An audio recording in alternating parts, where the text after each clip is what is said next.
Hold on, don't speak over. I let you talk, so don't talk over anyone else, please. I believe probation is absolutely right, that jail time and probation has not been a deterrent for him. He's not made probation. We would ask for the 8 years to be sent. Mr. Wadsworth, again, like I stated before, to Mr. Rojas, the fact that he was able to negotiate for you a cap of 8 years on a second-degree felony with your criminal history, there's part of me today that was considering not even accepting this plea agreement. Because I think with your criminal history, personally, I think it's ridiculous. I have to understand. So I'm going to find that you entered your plea of guilty freely and voluntarily. I'm going to find that you entered your plea of guilty. I'm going to find sufficient evidence to find you guilty, and at this time find you guilty of aggravated assault with a deadly weapon. Sentence you to a term of 8 years in the institutional division of the Texas Department of Corrections. There will be an affirmative finding of a deadly weapon. You will receive credit on that sentence for any time that you've been in custody that the law gives you the right to receive. I'm handing you the trial court certification that shows this was an agreement that I followed, and so you've waived your right to appeal. I have also handed you a written admonishment regarding your ineligibility to possess a firearm or ammunition. Because of the judgment entered against you, you're ineligible under Texas law to possess a firearm or ammunition. Possession of a firearm or ammunition could lead to charges against you. Firearm is it looks like you did a very good job of getting that agreement. That's kind of what, not that I did a good job, but I think that may be doing a favor to Mr. Wadsworth. However, there are some things I'd like to point out. If you look at, and I'm talking about his felony criminal history. The first page of his, or I guess, rolling into the second page of his felony criminal history. Most of those offenses happened in 2002. So he seems to be getting those in bunches. Those happened in 2002. He got sentenced in 2001. All one. In January 2002, they all happened. Right. Got revoked in 2003 on all of them. I think he did 60 months on all of them. Got some more in October 2002, and then after that he goes and basically he's in and out until about 2019 when he picks up some more cases. And from 2019 to this present case, he's... From after the 2002 and to the 2019, there were seven additional felonies. Yes. 7 additional felonies. Yeah. Go ahead. And then from 2019 to now, at least, he's able to stay clean. So he tells me most of the time when he's committing offenses is when he's off his medications. He's been back on the meds now in jail. It's helping him. He's able to think clearly now. We talked about this, and if the court's even going to consider probation, as pointed out in the PSI, the only way he's going to get probation is with safety to get help with his drug issues. And he understands that. He recognizes that. He's willing to do that. He's hoping that you give him a chance to do that. And even as he was pointed out by the probation officer in the report, he's indicated to them that he's tired of this lifestyle. He's tired of being in handcuffs. He realizes he needs help just to make his life better. And he tells me he's ready to make that change. And he does have some statements to make to you at the appropriate time. All right, go ahead, sir. I only wrote this because I get really nervous. Sure. So I said, this letter is to ask you for some help. I'm a drug addict. I can phone off. Basically, listen, man. I was a bad kid until I was ADD poster child. I was put on Ritalin. Then I did really good. The Ritalin, I went from straight F's, farting in class, thinking it was funny, picking my nose and eating it, all that stuff. I thought it was, I just was bad. They put me on Ritalin, I went from straight F's to straight A's. I was sexually abused. My parents were drug addicts. I went to prison. You guys forgot something, and I hope it don't hurt me, but I got beat up. I had a robbery in 1992. When I got out from that robbery until 2000, when you started, 2002, yes ma'am. I stayed out of trouble again because I was on medication. It's been my whole life. It's been the pattern of my life. I'm on my medication. I'm a great guy. I'm a journeyman electrician. I'm a father. I'm a grandfather. I spend time with my kids. if I'm off of them, and the reason I got off of them and this offense happened is, I was hearing voices. I thought my roommate was holding my girlfriend hostage. It says I hit him with a bat, but it was my walking cane. It wasn't a bat. And I did hit him, and I felt horrible because I found what was going on. But in my head, our house burned down, dogs died, and I just kind of went crazy. But I did stop. I did tell in 2018. I'm sorry, 19. I said I'm tired of this, and I'm gonna stay on my medications. When the house burned down, all my medications went with it. My truck, my tools, and everything. And I was just barely making it. And I honestly thought my roommate was holding my girlfriend against her will and hostage. And we started fighting. I was losing. And I said, if you do give me the chance, what I need is some help staying on my meds. Because I start feeling like I'm doing better sometimes. And then I stopped taking them. When I stopped taking them, I hear voices, and I can't tell if it's mine or if it's somebody else, or I can't tell. So, I think but Mr. Wadsworth, here's the thing. Yes, ma'am. And I appreciate what you're saying, and I feel like you are sincere in what you're saying. Okay. The problem is, you're 51 now, 52? 51. ma'am. 51. Fixing to be 52. And you know you've had these issues. Yes, ma'am. You've been given opportunities, and you know I need to be on my meds. And even if I give you a probation, it's only for so long. At some point, you have to stay on your own meds, and you can't require someone else to force you to do that and take a chance with society and the community of you hurting someone else. Honestly, I'm not sure, but I honestly think that you have the worst criminal history I've seen. I even said that to Mr. Rojas. I said, this is You have 19 misdemeanor convictions. You have 20 others that were either filed, dismissed because of pleas on the other cases. So technically about 39 misdemeanors. 21 felony convictions. 21. I know, wow, right? I'm not. You still have one pending in Indiana. And out of and in addition to the 21 and the one pending, you have 16 others that were dismissed because of plea agreements, and things like that. So that's 38 We're talking. felonies.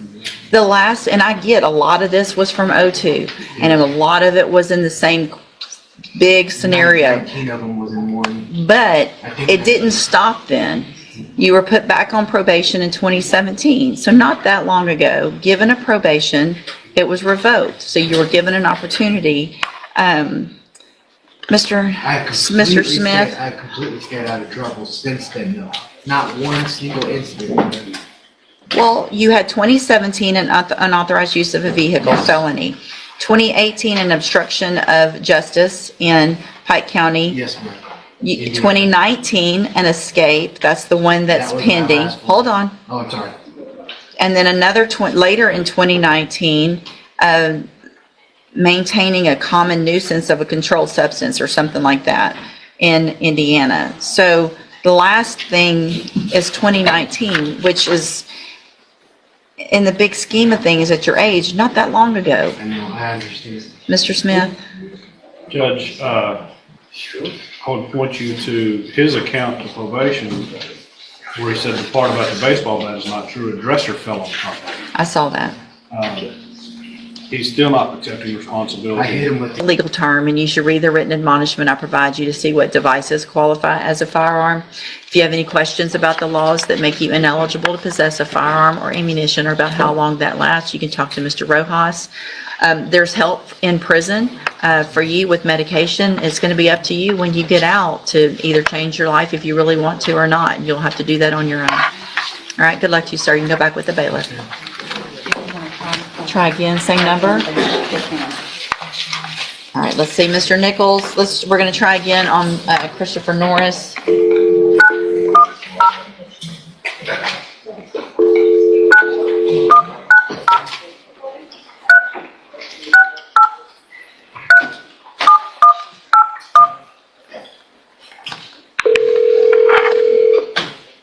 This Dorothy, can I help you? Hi, this is Judge West. I'm calling. Hello. How are you, ma'am? Good. Good. You have Mr. Norris with you? We have got him coming on his way right now. Okay. To retrieve him from class. Okay. Just let me know as soon as he gets there. Wonderful. Thank you, ma'am.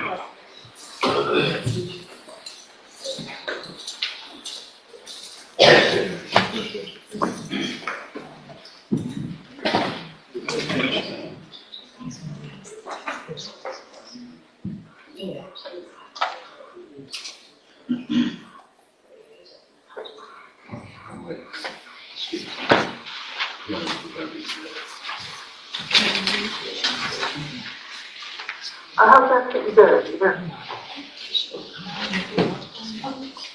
He is coming through the door right now. Thank you. Hold on one moment.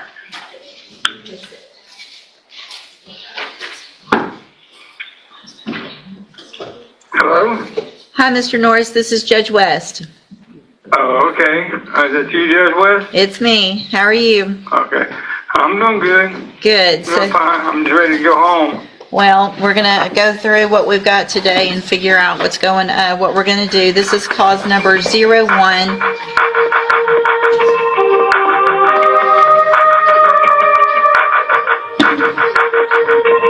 I think they put me on hold.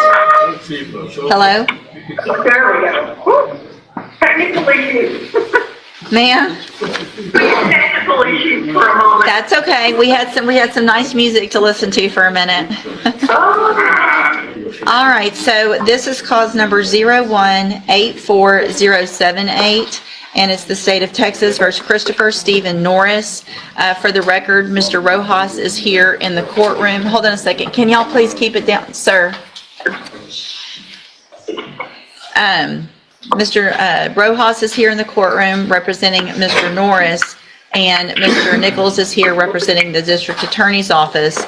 Mr. Norris is charged with the offense of murder and was found not guilty by reason of insanity many years ago, and was ordered under 46C to inpatient treatment, and I have received the yearly report from the Russ State Hospital where Mr. Norris is currently staying, and that report is dated May 12th of 2025. I'm going to take judicial notice of the court's file, including that report. The first part is the forensic evaluation of violence risk assessment. This was prepared, let's see, hold on just a second, let me get to the end, by Dr. Mary Ann Robinson, February 28th of 2025. The finding in that report with regard to future violence is that Mr. Norris needs to be still in some type of restrictive setting due to the current issues that have been exhibited over the last year. Talks about a potential less restrictive setting. However, he is in that less restrictive setting at the Russ State Hospital, which houses the less violent patients. Also, in addition to that, I have the forensic psychiatry report to the court. This has information prepared by Dr. Calvin Gurka, and the recommendation is that Mr. Norris be recommitted to the Russ State Hospital for further treatment towards the objective that he be able to transition to the community at some later date. In addition, I have received the physician's certificate of medical examination for mental illness, the first prepared by Dr. Gurke as well. The finding in that report is that Mr. Norris is mentally ill, that he is likely to cause serious harm to others and suffering severe and abnormal mental, emotional, or physical distress. There's some details in there regarding recent behavior and things like that.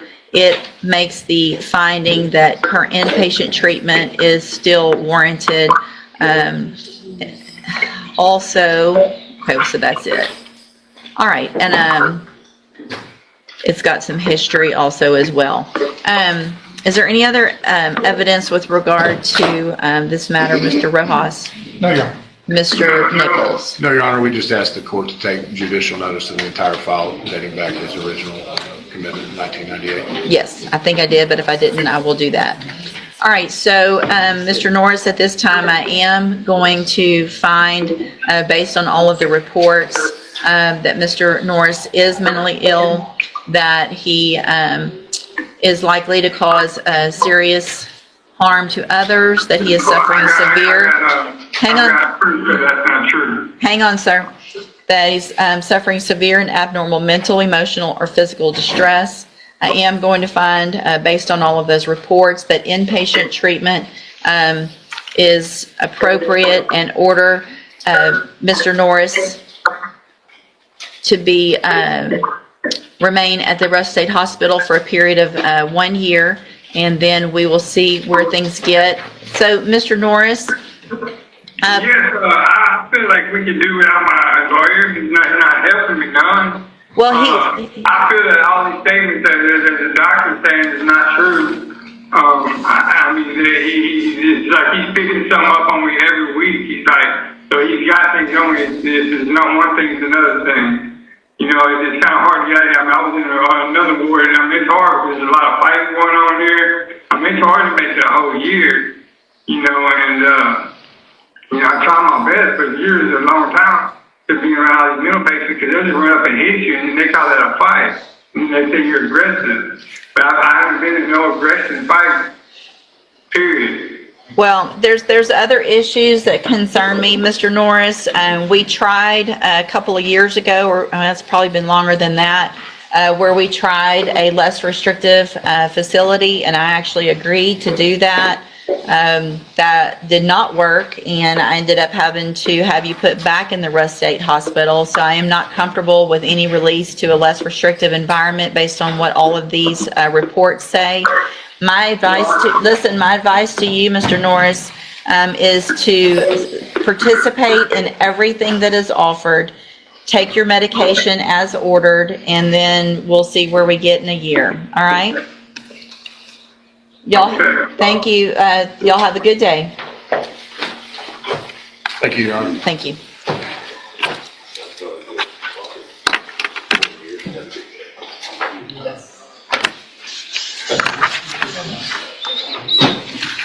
Mr. Burbank, you've got Devrin Byerly.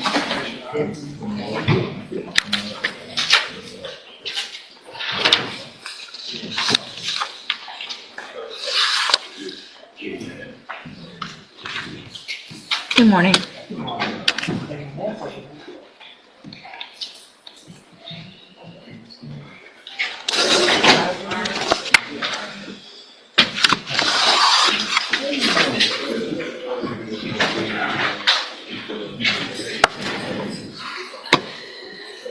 Morning, Ms. Mulkey.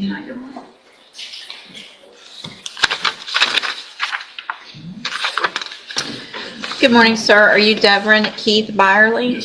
And Mr. Byerly has two cases that he is currently on probation for, and motions to revoke probations have been filed in each of those. Cause number 18-28800 on probation for violation of a protective order, and also in 18-29063 on probation for violation of a protective order. Those are both deferred probations. Mr. Burbank has filed requests in both of those cases asking that I set bonds.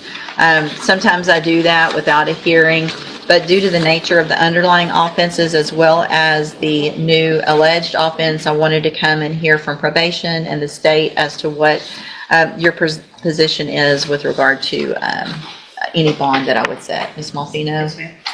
Judge, Obviously, I will defer to when Ms. Johnson thinks is appropriate. I do want to let the court know I did reach out to the complainant in the underlying offense. I've actually maintained contact with her just on a friendly basis since the original offense that I handled back in 2019, just to be able to assure the court that those issues do not involve that complainant, the issues that he's having now. There is Right. no issue with the Hartley family, which I was glad to hear. Obviously, my concern is that there's been another assaultive offense. There's also been an allegation of a possession of a controlled substance. So 2 new offenses while on this bond, in addition to multiple violations, in addition to everything that Ms. Johnson has already made available to Mr. Byerly. So I know that he's entitled to a bond as Well, he is on deferred. Maybe but- he is without certain findings, so that's why we're here. So just also for the record, Mr. Byerly, and I know you know this, but I'm going to go through just so that we're all clear what the allegations are in that motion, and just that they're allegations, and obviously they haven't been proven true. But it looks like you have an allegation that you committed an offense of assault April 21st of 2025, that you tested positive in a urine sample for opiates, that you did not provide verification of attending the JCDI program. Looks like there was another urine sample that tested positive for alcohol in April of this year. Then it also alleges that you committed a new offense of possession of a controlled substance, May of this year, that you possessed crack cocaine, which is the same date as that offense, and that you were at a other location other than your residence at approximately 3:19 a.m. on May 29th, the date of that offense of this year.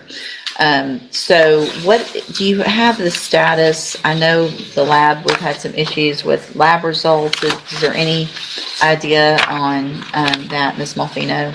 I do not know, Judge. I would venture to guess that with it only being several weeks ago, we probably do not have anything. I'm happy to reach out to the agency and ask if they can expedite that through the lab and be prepared for a hearing whenever the board is. And Ms. Johnson, thank you for being here. And so what is your thought, I guess, with regard to setting a bond? And if I did set a bond, what specific conditions do you think would be So I helpful? received his case. I became his officer in February of last year.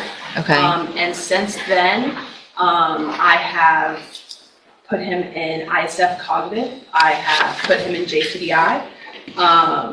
Prior, he's been an MRT. He tells us that he understands he has a drug problem, but then still continues to do what he's doing. We've tried to help him as much as we can. And I went and visited him, I believe last week or 2 weeks ago, and he told me the reason he would need a bond was so he could go work out of the county. And I don't think that's a smart decision. If you put him on bond, I would say a drug patch would be smart. A GPS would be smart, but ultimately, Your Honor, it's up to you, but I don't think a bond is a smart decision. yeah, I don't either. Can I have? You may. Go ahead. Can I ask her a question? When did you place him on JCDI? Do you have the date of when this time? When was the actual placement? Was it 2019 when you placed him on probation? For probation? Yes. 2019, May 13th. When did you place him on JCDI? Was it just recently? Yes, sir. It was in the last. February of 2025. Okay, so what changed between 2019 and February 25 to say now you need JCDI? His drug intake went up. We've tested on multiple occasions. He's tested positive for cocaine on multiple occasions. And we believe outpatient would be the best for him. He had spoken to me briefly as well that he had some issues he wanted to talk through. He had some family issues he wanted to talk through. So we've got him being in front of a counselor, him getting that drug treatment is what he needed. He agreed with us, that's what he needed. So he believes that outpatient program is the best option for him. Did he go to JCDI? He did. He did test positive on multiple occasions. He drank at one point and he admitted that to us. So when did he stop going to Jersey, do you know, or was he still going at the time of this offense? He was still going at the time of the offense, but since he picked up a new offense, they had to drop him from that program, So it was the new offense that dropped him, it wasn't him not going? as well as the drug use. Okay. And was there another program too that you said? He had done ISF, cognitive track. What is that?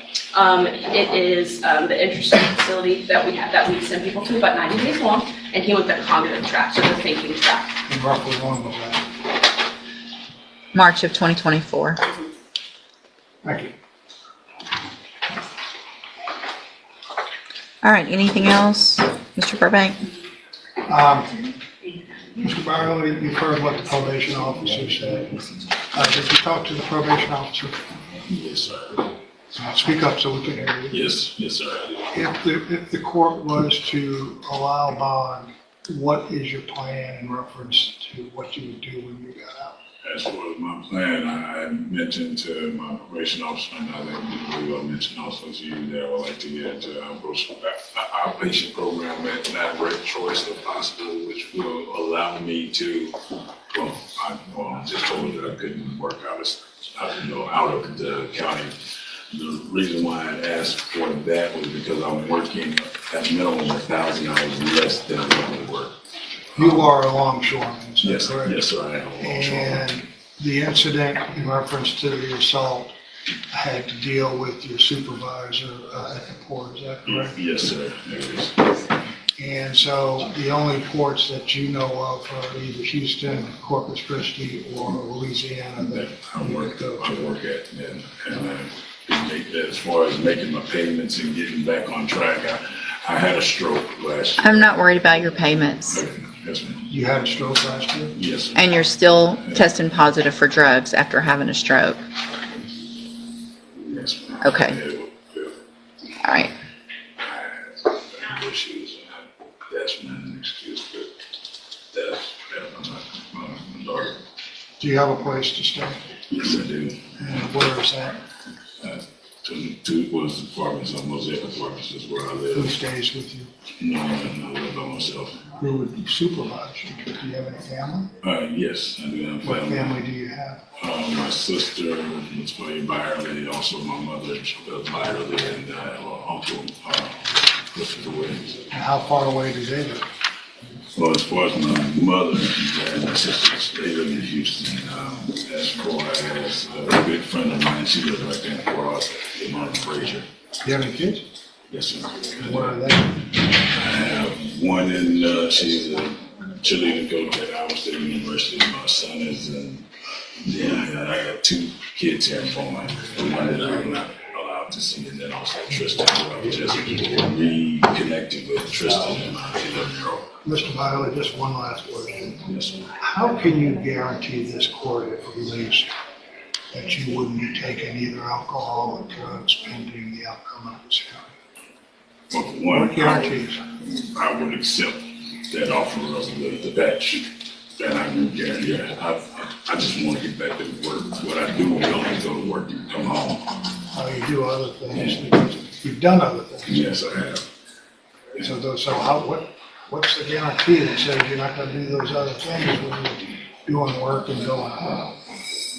At this particular time, and offer my word, even though the past doesn't. That's right. Yes, and that's one I would tell you, I see this as my last opportunity to keep everything that I have and that's. One of the things is that you tested positive. What date was that, Your Honor?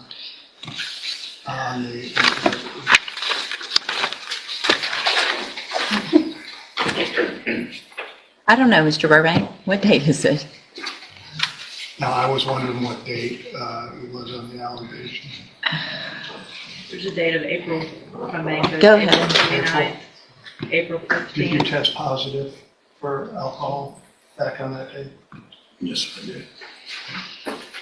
And was there a date also of positive for cocaine? Was there? Yes. Yeah, there was. So those allegations are true, correct? Yes,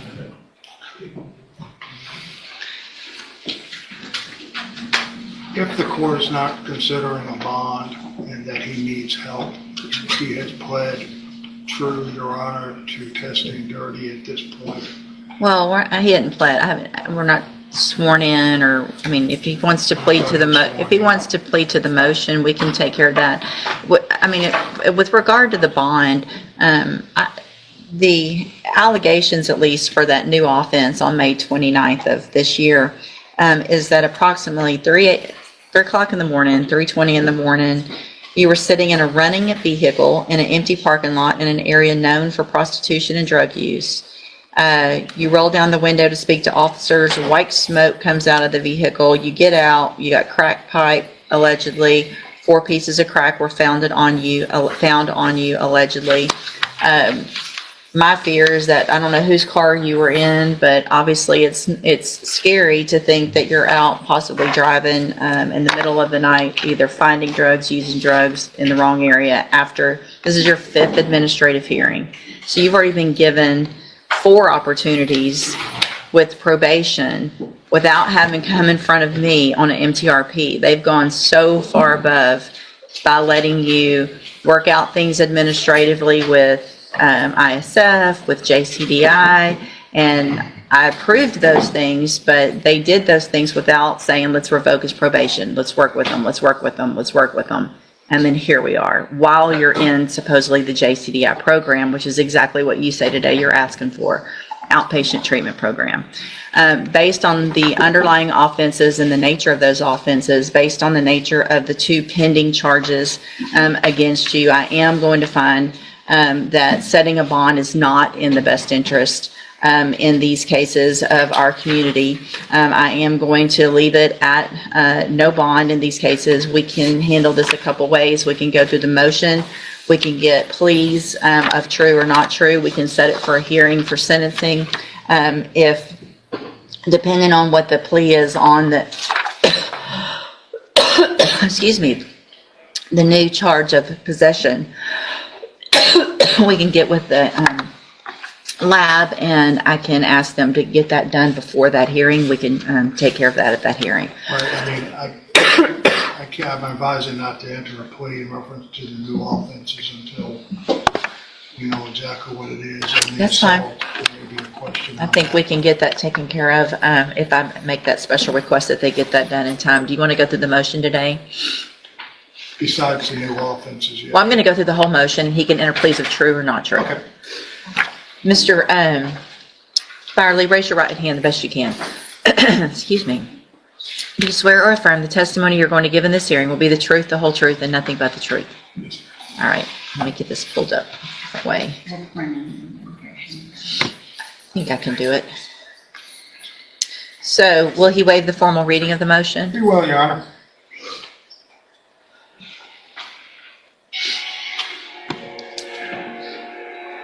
It's mine, Judge. I'm trying to turn it off. Mr. Byerly, in 18-28800, I have a first amended motion to revoke your unadjudicated probation. Shows that you were placed on probation May 13th of 2019, and that was a 10-year deferred probation for violation of a bond or protective order. And is that correct? And then in cause number 18-29063, that's what I need, thanks. Correct. I also have a first amended motion to revoke your unadjudicated probation. It also shows that you were placed on probation May 13th of 2019 for the offense of violating a bond or a protective order, 3rd-degree felony, and that was a 10-year deferred probation. Is that also correct? Both of these motions allege that you violated your probation. Count 1 alleges that you committed the new offense of assault April 21st of 2025 in Jefferson County, Texas. And is that true or not true? Count 2 alleges that you provided a urine sample April 29th of 2025 that tested positive for opiates. And is that true or not true? Sure.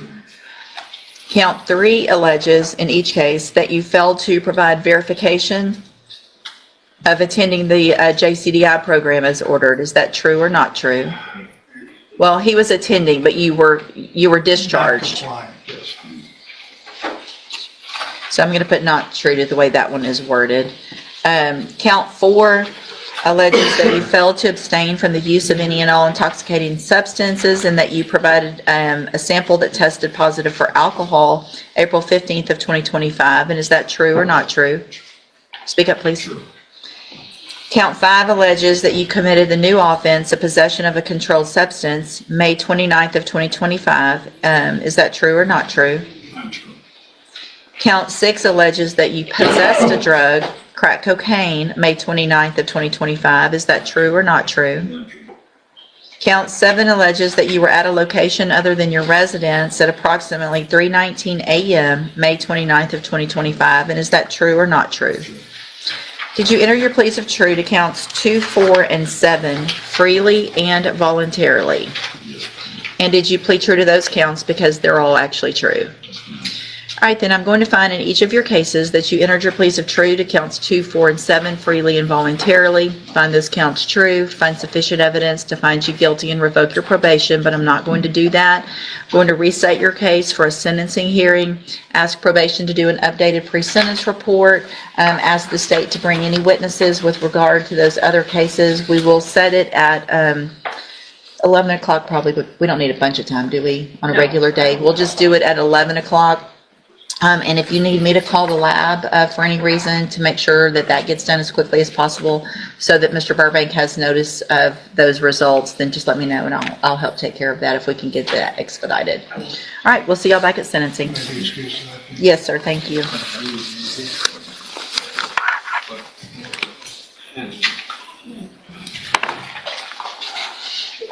I have one other thing to do. Give me just a second. I thought you had the motion. Well, I had it up here and I had other stuff here. I had some of it. It's hard to have them both pulled up and. Okay, yes, ma'am. What was it, 2, 4, and 7? He pled true 4 and 7. All but the new allegations. of the Yeah. possessions of assault. Got it. Well, the 2 allegations of it. And then there was one in reference to JCDI. Got it. 2, 4, and 7. It wasn't. Okay. All right, Brandon Dodd, Mr. Burbank.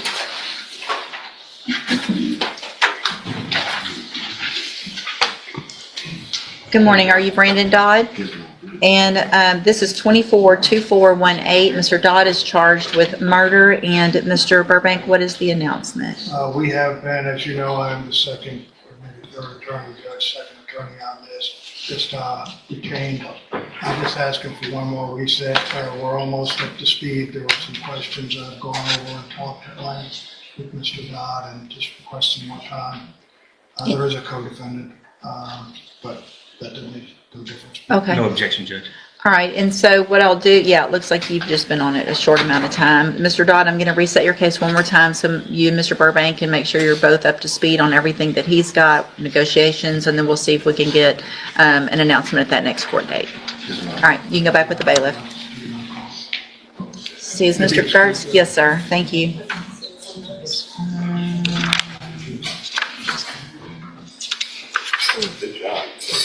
Mr. Kimler. He's on his way.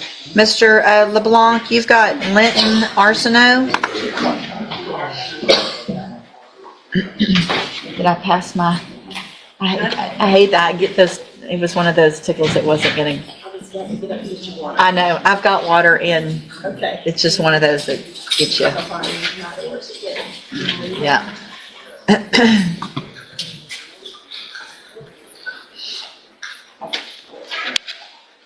Good morning, sir. Are you Linton Arsenault? And this is 242190. Mr. Arsenault is charged with failure to comply with sex offender registration requirements. Mr. LeBlanc, what is the announcement? I've gone over everything with him, and we thought I need to talk to Mr. Honkpower regarding the account offer. I believe it's going to be something we'll have worked out. You believe it'll be what? It'll be something we have worked out, I think. Okay. And Mr. Honkpower's out this week, but he'll be back next week, right? Yes, Judge, and Mr. LeBlanc did come and get the media Okay. For this case as well. Good. I just have not discussed the offer with him. I'm happy Sure. to do so. So what I'm going to do, Mr. Arsenault, is reset your case one more time, and it'll be that last reset. That'll give Mr. LeBlanc time to talk to the district attorney's office, make sure whatever offers they have, any negotiation is complete, make sure you've seen everything they have, and then we'll get an announcement at the next court date. Okay? Thank you, sir. You can go back with the bailiff. Thank you, Mr. LeBlanc.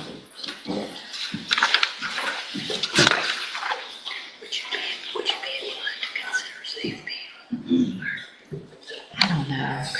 I mean, I'm not opposed just because he would have to do all of that.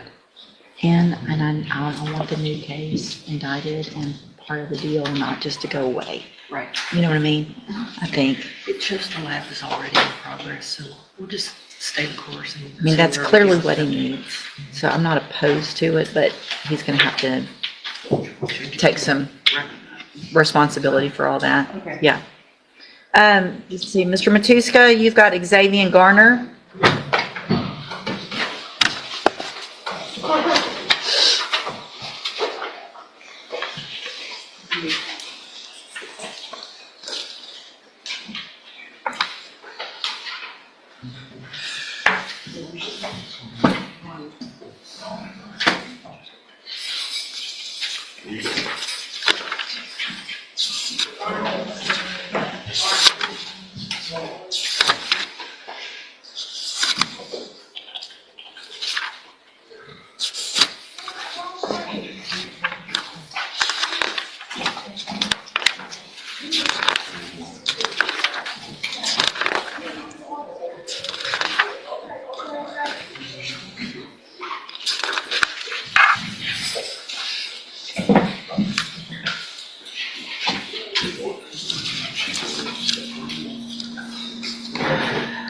Good morning, are you Xavier Garner?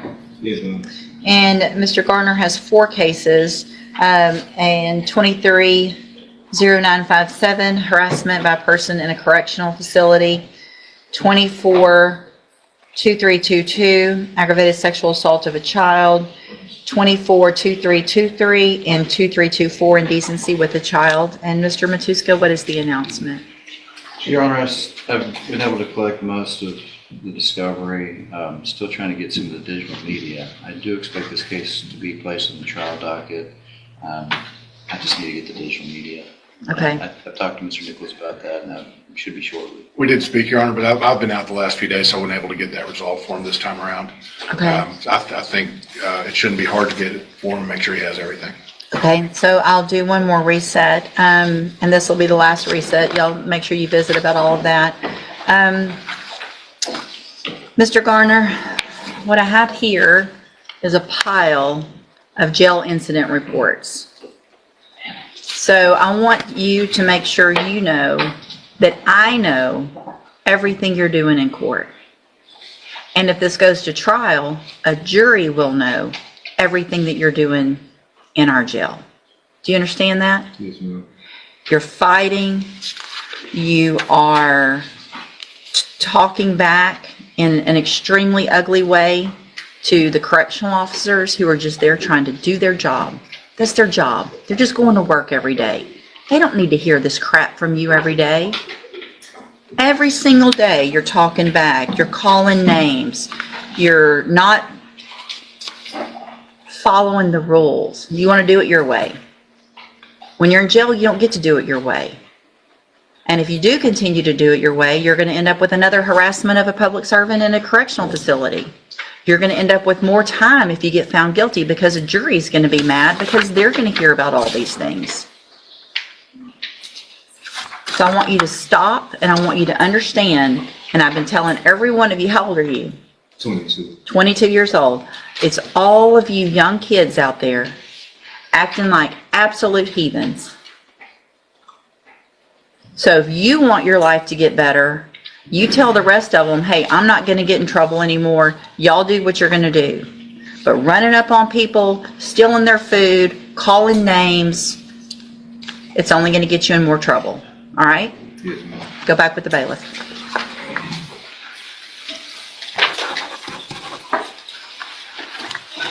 And we reset Ms. Broussard for Mr. Nix, correct?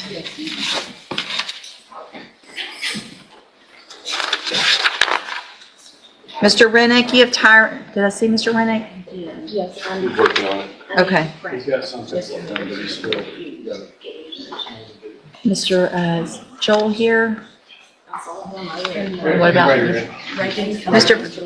Mr. Vasquez, are you ready to announce on Veronica Randall? Can we hold on that, John?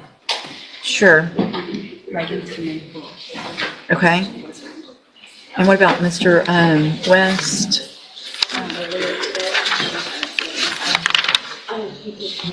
Mr. Rojas, are you ready on Lawrence Jackson? I don't think we need him out to ask for a reset on him.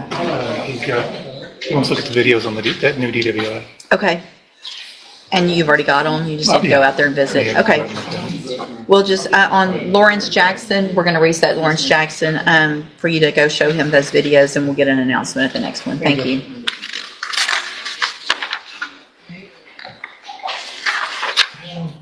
Mr. Parker, you have Cortland Pender. I don't know, well, I don't believe him, Judge. I think Mr. Coleman's gonna confirm that, there's 3 cases in the motion that have been, my client claims they've been dismissed, and I think we can reset 1 week. to confirm My that. understanding that they're out of Dallas County doing so sometime. Okay. So we can. Let's do, Yeah, of course. do you want to, how are we next week on?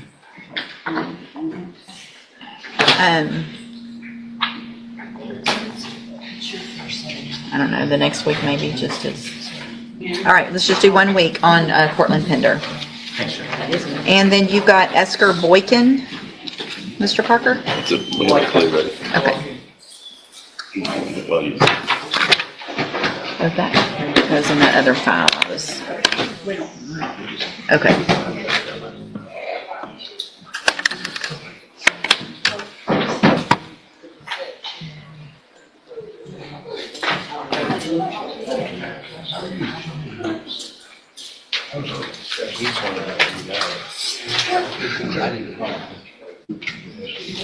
Did we already do something on this? And then He was evaluated. We started to, and we chose to have him evaluated. okay. Good morning. Are you Esker Boykin Jr.?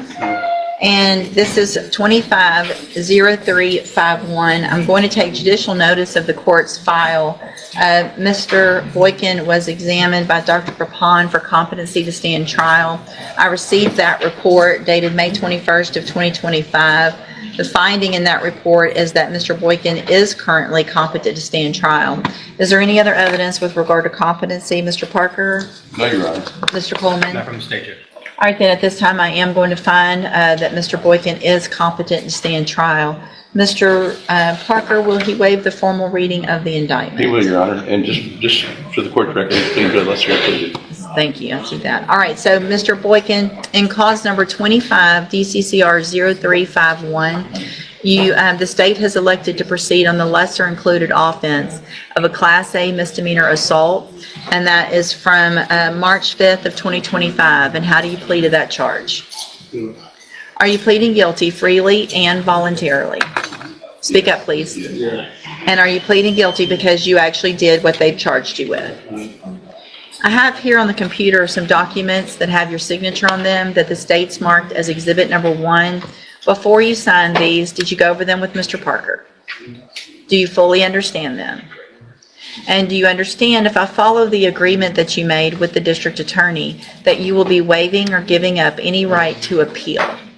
So if I follow the agreement, you can't change your mind. Do you understand? Yes, Your Honor. And are you a U.S. citizen? Yes, Your Honor. State tenders number 1. No objection? It's admitted. Did you have something? I'm sorry. All right, Mr. Boykin, I'm going to find that you entered your plea of guilty freely and voluntarily. I find again that you're mentally competent and you understand the nature and the consequences of your plea. Find sufficient evidence to find you guilty, and at this time find you guilty of the lesser offense of a Class A misdemeanor assault. Sentence you in accordance with your agreement to a term of 90 days in the Jefferson County Jail. You will receive credit on that sentence for any time that you've been in custody that the law gives you the right to receive. I'm handing you the trial court certification. That shows that this was an agreement that I followed, and so you have waived your right to appeal. Good luck to you, sir. You can go back with the bailiff. Thank you, Judge. Thank you.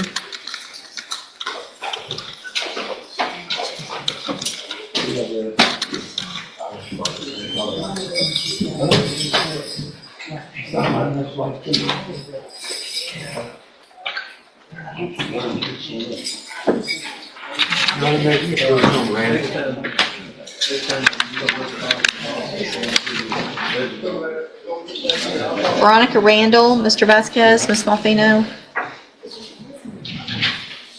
Good morning, ma'am. Good morning.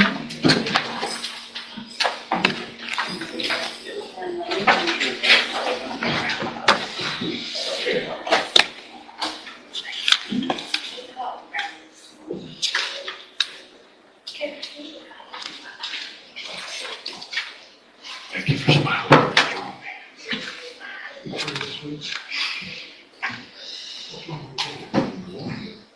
That was very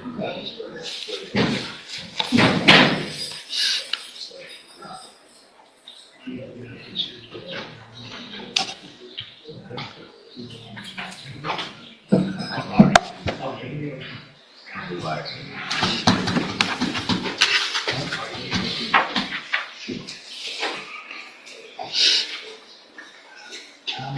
The nature of man is subject to high purpose. Good morning. Good morning, ma'am. You're Veronica Randall. And Ms. Randall has two cases, 250246 and 0247. Both are theft of property with previous convictions. And Mr. Vasquez, what is the announcement? Judge, could we ask for a short reset? Ms. Morfino's made a reasonable offer, but I need to do some research in Ms. Randall's case. All right, and Judge, I think this is Mr. Vasquez's first setting on this. Previous I setting, see you that. asked me to kind of map the indictment. It's so many priors that it almost makes you cross-eyed. yes, I think we just have a friendly disagreement on what level it is. The offer as I have made for 4 years, TDC would be valid if it was either a third or a second. Mr. Vasquez's position is that it's a state jail. I will go back and look at it again. That is not my position. I will have another set of eyes on it, because like I said, it's so much, it gets tangled up, but And Your Honor, regardless, I think it's at the very least a third, if not a second. thank you, Ms. Morfino, for your explanation. I'm sure I'll be in agreement, Your Honor. I'm just not certain right now. okay. And I'm supposed to know these things. That's okay. So what I'm going to do is one more reset. This will be the last one. Y'all take a look at all of it and all the priors and get that worked out. And then we'll get an announcement at the next court date. Either it's going to get worked out with the plea or it's going to go in the trial docket. So Ms. Randall, I want you to know that I receive jail incident reports. So everything that happens out at the jail, I get a report of. The assistant district attorney gets it, your attorney gets it. If you want me to accept any plea agreement later, this behavior needs to change. If you go in front of a jury, they're going to see these things. So you've got to follow the rules. If you want any benefit from any of us or a jury, you've got to show us that you can follow the rules and not continue what you've been doing in that jail. Do you understand? You're too old for this behavior. Right? A lot of times I'm having this conversation with my 18, 19, 20, 21-year-old boys. That's who's acting up in the jail. Not you. All right? So stop this, because everybody's going to know what you're doing. And that's why courtroom cases are never as simple as they first appear. Every objection, every answer, and every ruling shapes the final outcome. If you enjoy real courtroom breakdowns and want to see more genuine legal cases explained in detail, don't forget to like, subscribe, and turn on notifications so you never miss the next case.